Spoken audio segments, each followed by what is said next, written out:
લખતર ખાતે આવેલ ભૂપના ચોરે અયોધ્યા પ્રાંત પ્રતિષ્ઠાને લઈ 1008 દીવા પ્રગટાવી મહાઆરતી યોજાઈ। લખતર આવેલ ભૂપના ચોરા પાસે 1008 દીવા પ્રગટાવી મહાઆરતીનું આયોજન કરવામાં આવ્યું।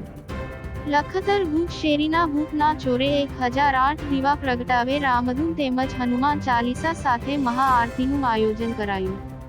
લખતર આવેલ ભૂપના ચોરા પાસે 1008 મહાઆરતી સમયે ગ્રામજનો તેમજ ભૂપ પરિવાર મહાઆરતીમાં જોડાયો।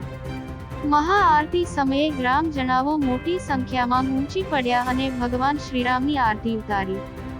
ભારતભરમાં આજરોજ અયોધ્યાને લઈ ધામધૂમથી ઉત્સવ ઉજવાઈ રહ્યા છે, ત્યારે સુરેન્દ્રનગર જિલ્લાના લખતર તાલુકાના 42 ગામોમાં પણ ધામધૂમથી અયોધ્યા પ્રાણ પ્રતિષ્ઠાને લઈ શોભાયાત્રા, ધૂન, સુંદરકાંડ અને મહાઆરતી જેવા આયોજન કરવામાં આવ્યા હતા, જેમાં લખતર તાલુકાના બજરંગપુરા, સવલાણા, ગાંગડ, સદાદ, લખતર તેમજ ઝમર, સાવલણા જેવા અનેકો ગામોની અંદર મહાઆરતીનું આયોજન તેમજ મહાભોજનું આયોજન કરવામાં આવ્યું હતું।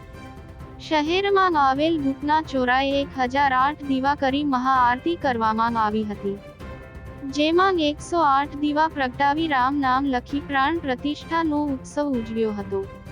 આ સમયે ગ્રામજનો દ્વારા ભવ્ય મહાઆરતી તેમજ સુંદરકાંડ, હનુમાન ચાલીસા અને રામધૂન ગાય રામમય બન્યા હતા અને લખતરની મુખ્ય બજારોમાં ભગવાન શ્રીરામની ભવ્ય શોભાયાત્રાઓ લખતર હિન્દુ સંગઠન તેમજ વેપારી સંગઠન દ્વારા કાઢવામાં આવી હતી અને આ શોભાયાત્રાની અંદર મોહરા સમાજના લોકો જોડાઈ હિન્દુ મુસ્લિમ એકતાનો પ્રતીક જોવા મળ્યો હતો અને ભાઈચારો બની રહે તે માટે તમામ ધર્મના લોકો આ શોભાયાત્રામાં જોડાયા હતા અને આ શોભાયાત્રાના રામ નામના નારા લાગ્યા અને રામમય બન્યું હતું। ધર્મેન્દ્રસિંહ ઝાલા, લખતર। ધર્મેન્દ્રસિંહ ઝાલા, લખતર।